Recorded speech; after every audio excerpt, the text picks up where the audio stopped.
नमो भगवते वासुदेवाय। ॐ नमो भगवते वासुदेवाय। ॐ नमो भगवते वासुदेवाय। ॐ नमो भगवते वासुदेवाय। ॐ नमो भगवते वासुदेवाय। ॐ नमो भगवते वासुदेवाय। Bhagavad Gita chapter 10, text number 8. We discussed the first 7 verses where Krishna described how no one can know him, but still if one has bhakti one can know Krishna, and one who knows Krishna is freed from all sins. And another thing is Krishna is the origin of everything. He is the origin of all qualities, all personalities. Aham adirhi devanam maharshinam cha sarvashah. Then Krishna says buddhir jnanam asammoha. He is the origin of all demigods. He is the origin of all sages, and he is the source of all these good qualities also. And knowing all these powers of Krishna, opulences of Krishna, one can surrender unto Krishna. So surrender unto Krishna becomes easy after knowing Krishna's greatness that we discussed yesterday. We'll begin with the 8th shloka now. So Krishna summarizes the entire Bhagavad Gita in these 4 essential verses according to the opinion of Acharyas. Text number 8, 9, 10, 11 of 10th chapter. So the essence of Gita is summarized in this. And sometimes some people even call this as Chatushloki Gita. And in the context where Chatushloki Bhagavatam comes, in Bhagavatam, Prabhupada mentions that in Gita also we have some 4 nice verses. They are like they are condensed version of all our philosophy. Okay.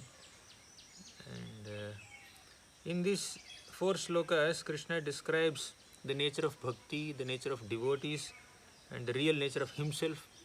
Thus, Krishna wonderfully presents the glory of bhakti, bhakta, and Bhagavan in these 4 verses. Okay, let's discuss. 8th shloka. Aham sarvasya prabhavo mattah sarvam pravartate iti matva bhajante mam buddha bhava samanvitah. Aham sarvasya prabhavo. Krishna says, I am the source of everything. I am the source of all material worlds, and I am also the source of all spiritual worlds. Everything spiritual and material has its source in Krishna. Aham sarvasya prabhavo. Okay. Next. He is the origin. Prabhavaha. He is the origin of everything. Mattaha sarvam pravartate. From me, everything is emanating. Everything is operating because of me. Okay, everything is coming from me. Everything emanates from me. Mattaha sarvam pravartate. Iti matva bhajante mam. Knowing that I am the origin or source of everything, if you do bhajan, means if you perform devotional service unto Krishna, then you are buddha bhava samanvitaha. You are the most intelligent person. Okay.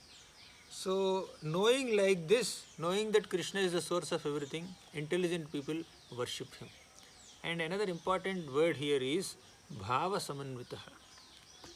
Devotees worship Krishna with bhava, with emotions, with love, with affection. It's not a ritualistic worship.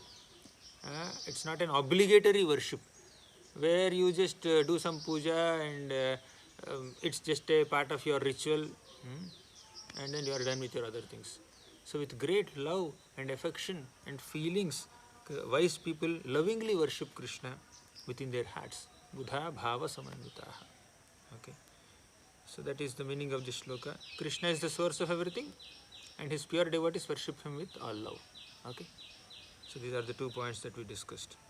So in this purport, Prabhupada writes, a learned scholar who has studied the Vedas perfectly and has information from authorities like Lord Chaitanya and who knows how to apply these teachings can understand that Krishna is the origin of everything in both material and spiritual worlds, and because he knows this perfectly, he becomes firmly fixed in devotional service of the Lord. such a long sentence that has 6 lines. Okay, but basically Prabhupada wrote the translation of the shloka again with more clear terms and little elaboration. Okay, Sarvasya, Prabhupada added that spiritual world and material world. Sarvasya means what? Everything that is there in the spiritual and material worlds, that is Sarvasya. Like that. Buddha.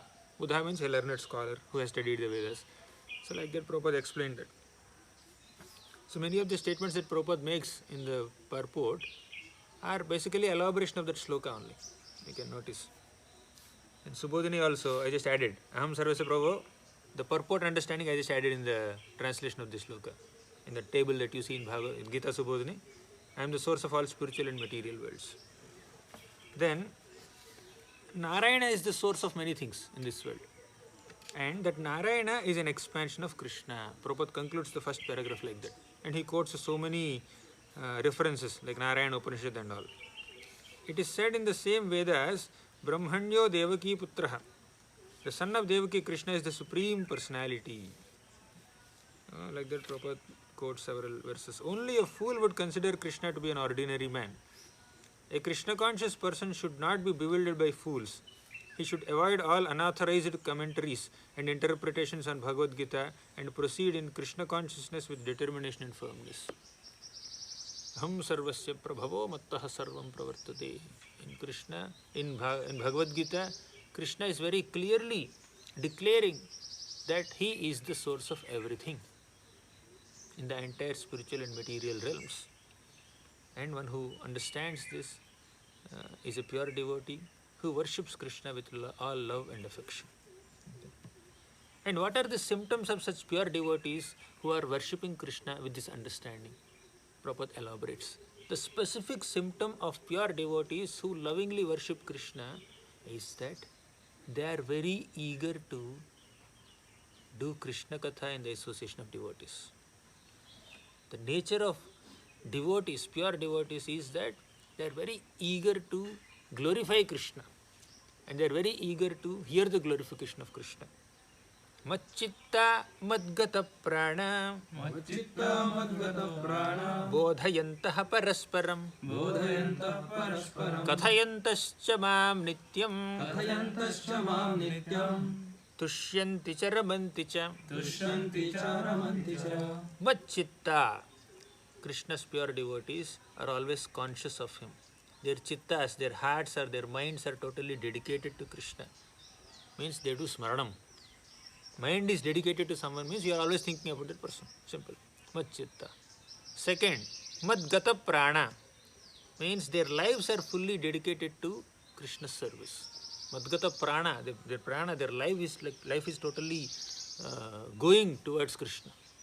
Madgata prana. And what else do? They think of Krishna, they dedicate themselves to Krishna, and bodhayantaha parasparam. Third thing is they teach each other. They enlighten each other on Krishna's glories, Krishna's attributes.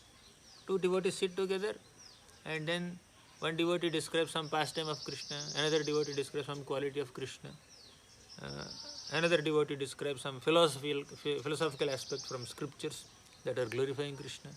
Like that they enlighten each other. That's why bodhayantaha parasparam. And how often do they do that? Once in a while, once in a year, once in 10 years. Kathayantascha mam nityam. Nitya means regularly, every day. Kathayantascha, they do Krishna Katha. Kathayantascha mam nityam. Mam means Krishna's Katha. Kathayanta, many people do Kathayantaha nityam. Kathayantaha nityam happens in everybody's case. Some Katha they keep discussing. It could be some politics news or sports news or movie news or some economy news, and so many things are there to discuss. Srotavyadini Rajendra Nranam Santi Sahasrashah. There are thousands and thousands of topics to be discussed by people who are materialistic. But what are the topics that are discussed by devotees? Kathayantascha mam nityam. They regularly discuss Krishna's topics. Okay. So by discussing about Krishna, they enhance their love and affection and attraction towards Krishna. So our love and affection for Krishna, our devotion to Krishna is intensified by discussing about him with other devotees. That is the most effective and foremost way of coming closer to Krishna. Kathayantasya mam nityam. And not like a ritual or not like a obligation. They do it with great pleasure. Tushyanticha ramanticha, fourth line. Tushyanticha ramanticha means with great satisfaction, with great bliss they do that. They are very eager for it. It's not like their sadhana. Yeah, when we are sadhakas, we are not yet mature in our devotional service, we do Krishna Katha as a sadhana. But once we develop some love for Krishna, we spontaneously do it. As soon as another devotee is there, now you just sit with that devotee and then start glorifying Krishna. The eagerness is like that. Okay. And just like somebody loves a star, say movie star or sports star, and for example, this person is like a fan of movies, fan of that so and so celebrity or so actor. So these two people, they love that actor, and when they meet each other, oh, did you see that recent movie? This is how the hero has done. This is how hero has done. So like that, there is a spontaneous discussion about a person whom you love. And if you meet another person who also has similar love for that your beloved person, then you naturally your topic is about that beloved person, about that celebrity, about that star or whatever. So that is discussing about your beloved person with another person. Now, devotees of Krishna are those people who love Krishna, and when they meet each other, the only subject matter that they have is Krishna's qualities, Krishna's pastimes, Krishna's characteristics, Krishna's love, Krishna's grace, Krishna's mercy, right? Philosophy about Krishna, how he is great and how he is lovable, how he is sweet. So these are the topics. So the one measure of our attachment to Krishna is how eager are we to glorify Krishna in the association of devotees. And glorification of Krishna is not just having a mic and addressing an audience where 100 people are sitting and then you are just speaking to them. This is bodhayantaha parasparam, means even in one's private discussions also, one-to-one conversations also, devotees discuss about Krishna. Okay, devotees are supposed to discuss about Krishna. Krishna is saying that, I am not saying this. So it's not an official gathering where you present Krishna Katha according to your understanding. Even in your private gatherings also, private discussions also, without any agenda, without any mic, without any video in front, without any audio recorder in front, without 100 audience or 1000 people sitting in front of you, you are eager to glorify Krishna by sitting with your friends. Okay, tushyanti cha ramanti cha, because there is greatest bliss in this activity of glorifying Krishna. That's why great devotees, pure devotees like Dhruva Maharaj, Prithu Maharaj, Prachetas, all of them are showing their eagerness to associate with devotees while discussing Krishna Katha. Okay, even when they are standing right in front of the Supreme Lord, after their years and years of tapasya, they ask this benediction from the Lord. Please give me the opportunity to associate with your devotees and hear Krishna Katha. Dhruva Maharaj says, Bhaktim muhuhu pravahatam tvayime prasango bhuyad ananta mahatam amalashayana yenanja solbana murum vyasanam bhavabdhim neshye bhavad guna kathamrita pana mattaha. I am already so intoxicated with the glories of your Lordship, and if I get the association of your devotees, I get profuse opportunity to absorb myself, immerse myself in that glorification of Krishna Katha. Okay, so please give me that opportunity.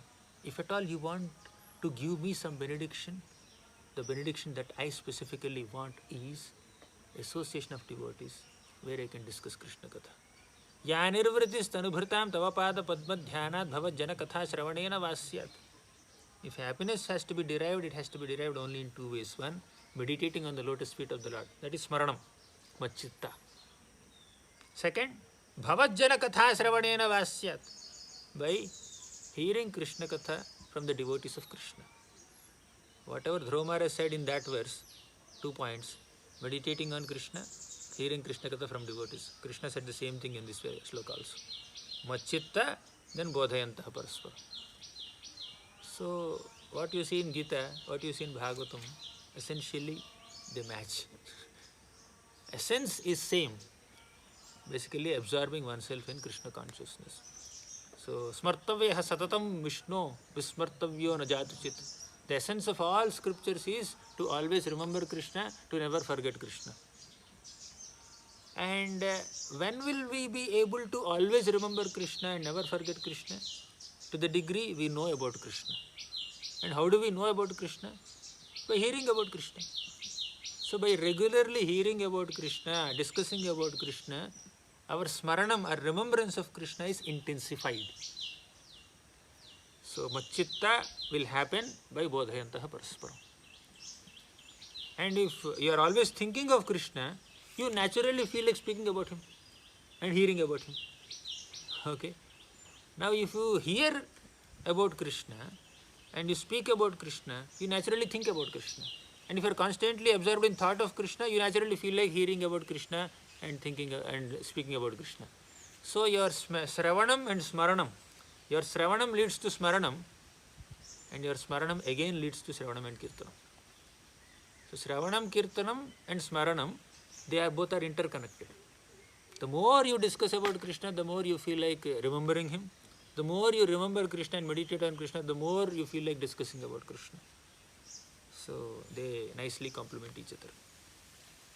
Even Purtu also says, Na kama yenatha tadapyaham kvachin nayatra yushmat charanambujasavaha mahattamantar hridayan mukhachito vidhatsva karnayutameshame varaha. Here, Prithu says, I don't want liberation. I just want millions of years so that I can hear the glorification of Krishna from the mouths of pure devotees who hold Krishna within their hearts.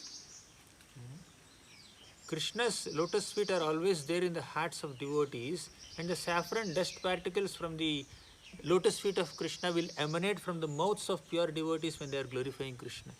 And when those saffron dust particles enter our ear holes through the sound vibration of Krishna Katha, they will enter our hearts. And Krishna's lotus feet are there in our hearts also.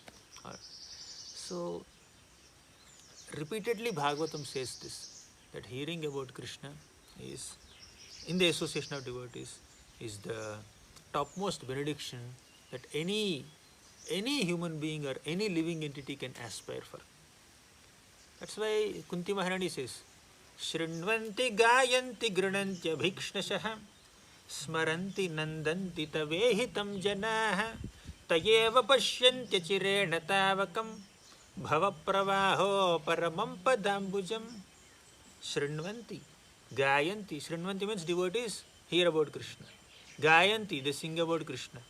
Grananti abhikshnasaha, they totally absorb these teachings and then implement in their lives constantly. Smaranti, nandanti. Smaranti means they remember Krishna. Nandanti tava ihitam janaha means they not only take pleasure in glorifying Krishna, they also take pleasure when other devotees are glorifying Krishna. Nandanti tava ihitam janaha. When other devotees are glorifying Krishna, you feel happy. That's why bodhayantaha parasparam. Not that I will speak, you listen. Bas, this is my Krishna Katha. I will speak, you listen. Or you speak, I will listen. No, both should be there. So one should be eager to discuss about Krishna in private conversations. Okay, this should continue. Giving classes in official forums and addressing certain audience, all that can continue. But privately also, if we can bring in Krishna Katha into our discussions, then that's a greater opportunity for us to absorb in Krishna. Private discussions. That's what is happening in Chaitanya Charitamrita. In the Chaitanya Charitamrita, devotees are gathering together and then discussing Krishna. Okay. Next. In the purport, Prabhupada writes, in the preliminary stage of devotional service, they relish the transcendental pleasure from the service itself. And in the mature stage, they are actually situated in love of God.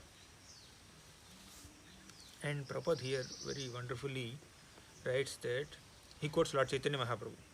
There are innumerable living entities traveling in different planets in the universe. And out of them, there are few who are fortunate to meet a pure devotee. Okay. And when they meet a pure devotee, they get an opportunity to hear about Krishna. They get an opportunity to engage themselves in Bhakti Yoga. And the devotional service is just like seed. Guru Krishna Prasade Paya Bhakti Lata Bija. Seed. When you receive an instruction from a devotee, you are receiving the seed of bhakti from the devotee.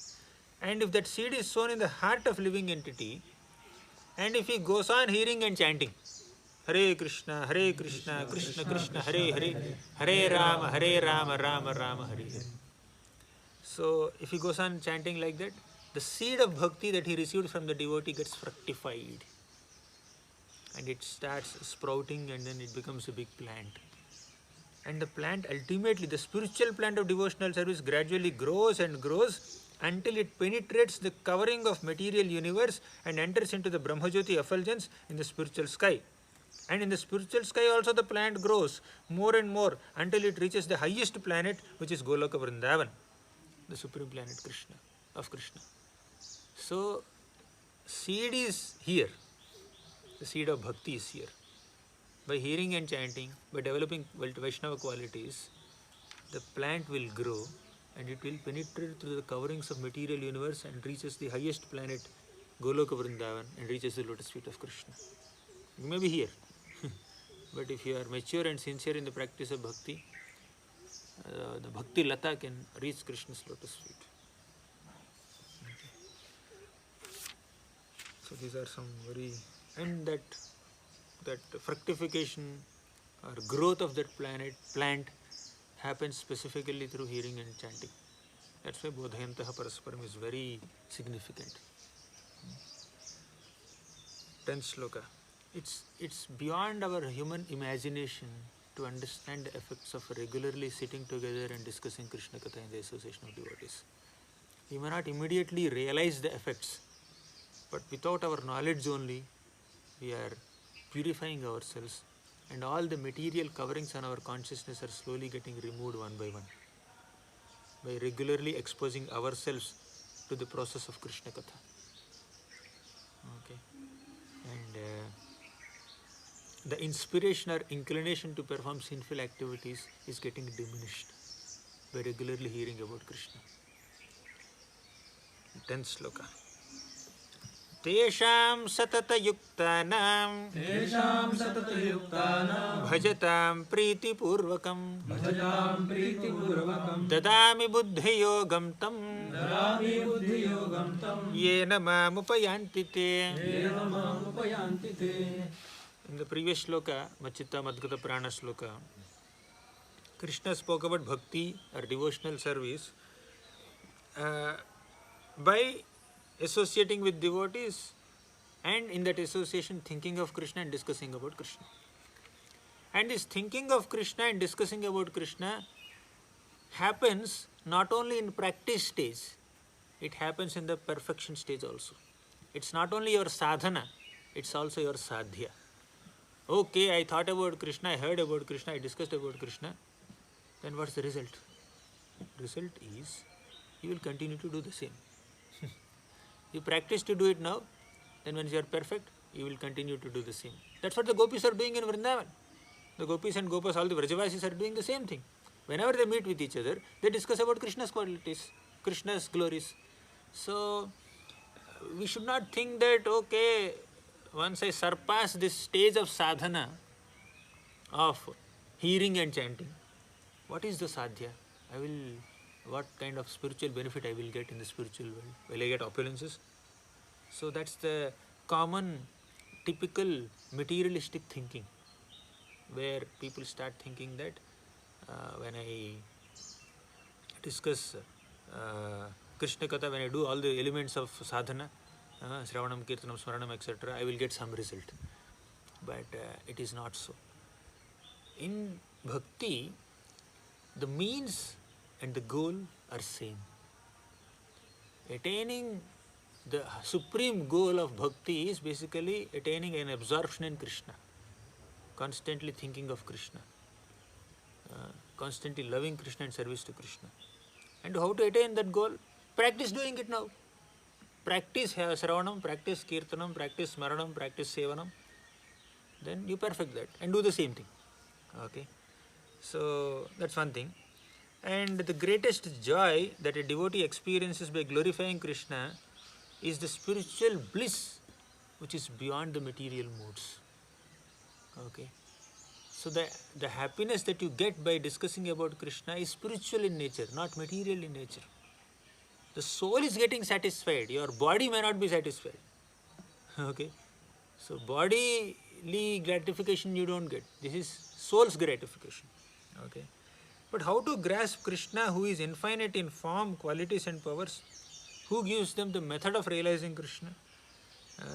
The previous verse described how devotees worship Krishna, and the next two verses describe what Krishna reciprocates, how Krishna reciprocates with his devotees. Okay.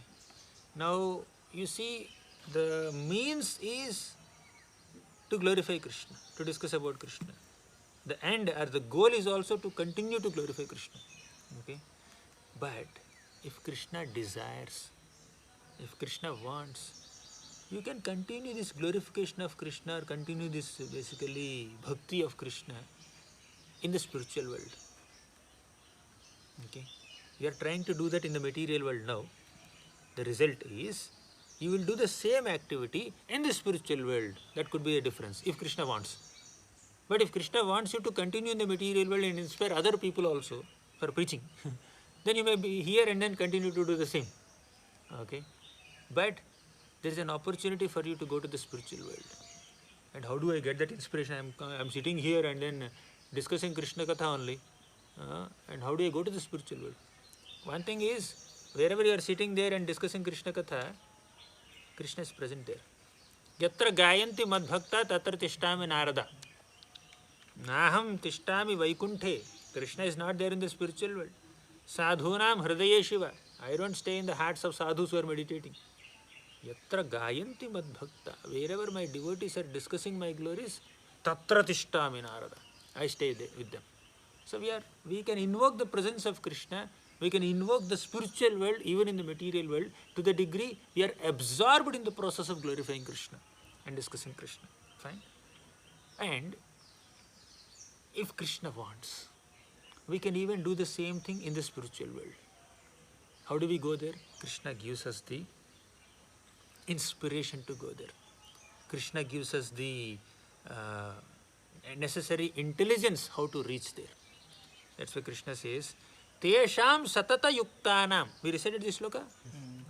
Tesham satata yuktanam. Whoever is constantly engaged in this process of bhakti yoga, glorification of me, machitta madgata prana bodhayanta parasparam, this thing, bhajatam priti purvakam.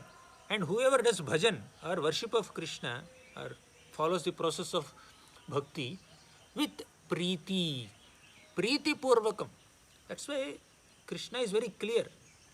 If you are doing all these things as a matter of obligation or duty or a ritual, you may get some benefit, but that is not the best thing. You are anyways chanting, chant with love. You are anyways reading Bhagavatam, do it with love. You are anyways doing various services to Krishna, to the deities, do it with love. Okay, that's why in the 8th sloka Krishna said, Buddha bhava samanvitaha, lovingly worship me with emotion. 10th sloka he is again saying that bhajatam priti purvakam. And in the 26th sloka of the previous chapter, bhaktya yome bhaktya prayachati patram pushpam phalam toyam yome bhaktya prayachati. So devotees, whatever they do in relationship with Krishna is with feelings, is with emotions, is with bhava, is with prema. And ultimately Krishna is bhava grahi. He is not the grahi or the person who accepts your activity or the result of your activity itself. Yeah, there are some slokas that say that you offer the result of your activities to Krishna, at least, if you can't do that. But is Krishna interested in your activity? No, that's a compromise. The result of your activity you are offering to Krishna, that is basically a compromise on your side, on Krishna's side also. Okay, he's not giving me his heart, at least he's giving me his act, the result of his activity. That's why Yat Karoshi Yadashnashi Yajjuhushi Dadashyat is not the best description of bhakti. Patram Pushpam Phalam Toyam Yome Bhaktya Prayachyati is the topmost bhakti. That is pure bhakti. 9.26. 9.27 is Yat Karoshi Yadashnashi Tat Kurushva Matarpanam. Jo karna hai karo. Whatever you want you do, you give it to me. Give the result to me. That is not the best. You give your heart to me. You give your feelings and emotions to me. I am bhavagrahi. I am not your karma grahi. I am not your money grahi. Or I am not your facility grahi. Donation grahi. Dana grahi. Not that. I am bhavagrahi. That's why you should do bhakti with bhava samanvitaha. Buddha bhava samanvitaha. And bhajatam priti purvakam. Priti purvakam means serving Krishna with love and devotion. Dadami buddhi yogam tam. If you serve Krishna with that love and devotion, Krishna will give you dadami buddhi yogam tam. He will give you the necessary understanding or intelligence or knowledge by which you can go to him. Dadami buddhi yogam tam yena mam upayantite, by which devotees can come to Krishna. So apparently the reason is the process is you discuss about Krishna, Krishna will give you the intelligence to go back to Krishna. Do sadhana in the material world, then Krishna will take you to the spiritual world and he will give you the intelligence to reach here. So that's the flow. However, advanced devotional service is, even if you are doing these elements of sadhana, that is Sravanam, Kirtanam, Smaranam, Machitta, Madgata, Prana, Bodhanta, Parasam, in the material world also, a devotee is fully satisfied. It's not that every devotee aspires to go to the spiritual world only. Krishna may give the intelligence, but some devotees even choose to stay here also. Somehow by your grace, by the grace of your devotees, I got this interest and inclination to glorify Krishna and absorb myself in your glories. So I want the people in this world also to adopt to this process. May I stay here and inspire them in adopting this process of Machitta, Madgata, Prana, Bodhayanta, Paraspara. Devotee may choose like that. Or devotee may be taken back to Godhead by Krishna. It's Krishna's choice. But whatever it may be, devotee is a person who is always absorbed in glorification of Krishna, who is always eager for it, and who inspires others also to do so. Okay. So here Krishna speaks about Buddhi Yoga, Dadami Buddhi Yogam Tam. Buddhi Yoga is the process by which one gets out of the entanglement of this material world. Buddhi Yoga here is basically Bhakti Yoga. The ultimate goal of process is Krishna. To achieve this goal, the path is slowly but progressively traversed. When a person knows the goal of life but is addicted to the fruits of activities, he is acting in Karma Yoga. He knows the goal, but he is still attached to doing some fruitive acts, that is Karma Yoga. When he knows the goal is Krishna, but he takes pleasure in speculation, philosophical analysis, he is a Jnana Yogi. And when he knows the goal is Krishna, and knows that the goal is Krishna consciousness and devotional service, he is basically acting in Buddhi Yoga or Bhakti Yoga, which is complete yoga. This complete yoga is the highest perfectional stage of life. This is how the Acharyas summarize this beautiful shloka. Okay. So when one tries to go back home, back to Godhead and takes fully to Krishna consciousness and devotional service, his action is called Buddhi Yoga. And that Buddhi Yoga is best accomplished in the association of devotees, especially by the mercy of Guru. Okay. So 11th shloka, the last shloka in this series. तेषामेवानुकम्पार्थम् अहम् अज्ञानजं तमः नाशयाम्यात्मभावस्थो ज्ञानदीपेन भास्वतः तेषाम् एवानुकम्पार्थम्. To show such devotees special mercy, eva anukampa means mercy, special grace. To show special mercy upon those devotees, aham ajnanajam tamaha nashayami. So Atma Bhavastu. Atma Bhavastu means Krishna stays within the hearts of his devotees and he destroys the darkness of ignorance in their hearts. Aham Ajnanajam Tamaha. Tama means darkness. Ajnanajam means that darkness which is born out of Ajnana, ignorance.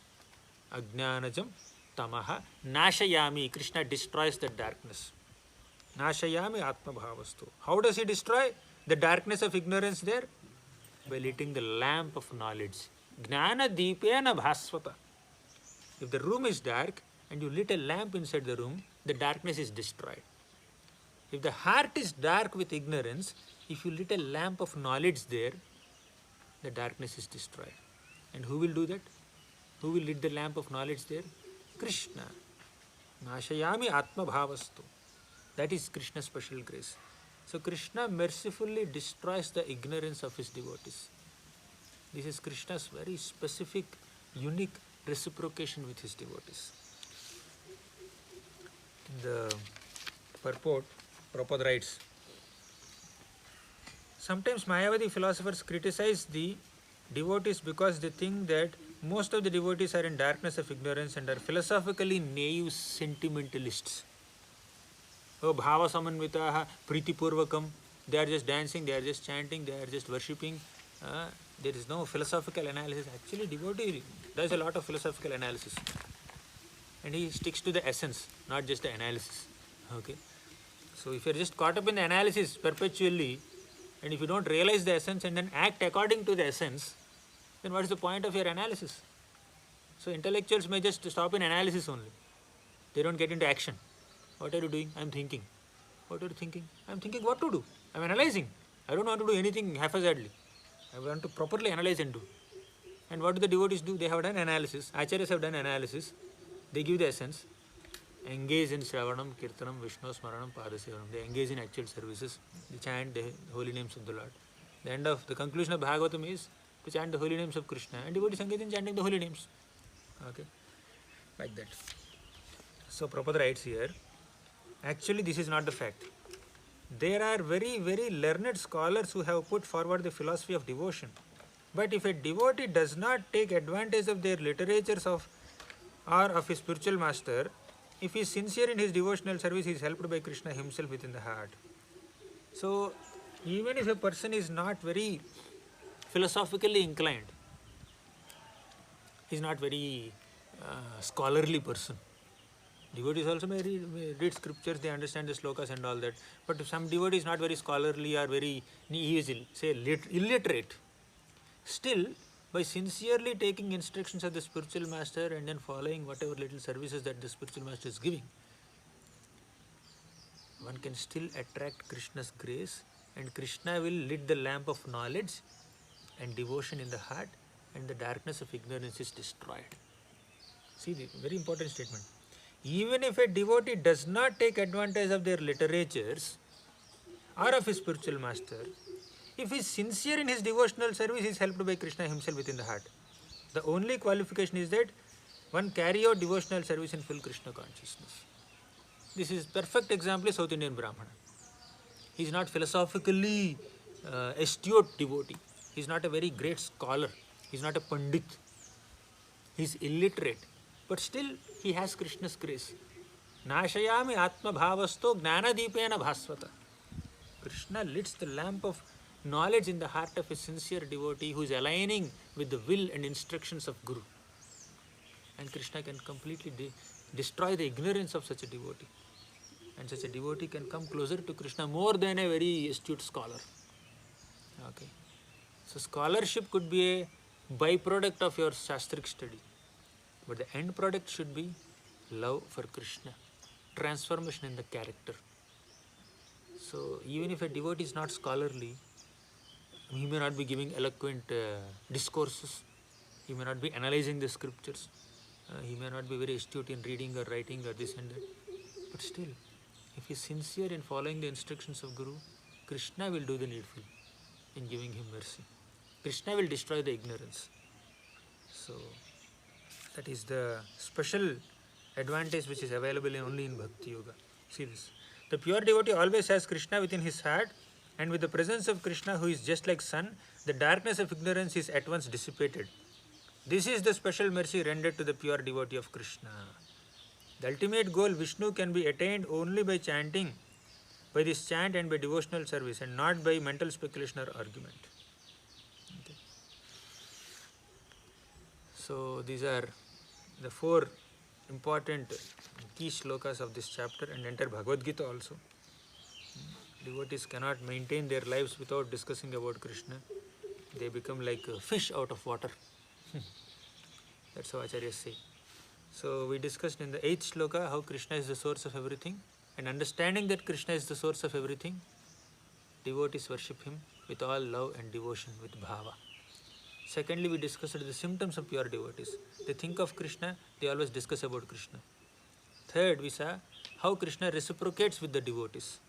That is, Krishna gives intelligence by which they can go to Krishna. Fourth, Krishna mercifully destroys the ignorance of devotees. Although the devotee is not very great intellectual or scholarly, still Krishna shows mercy by destroying the ignorance of devotees. Okay, thank you. We'll discuss the next section in next session. Hare Krishna.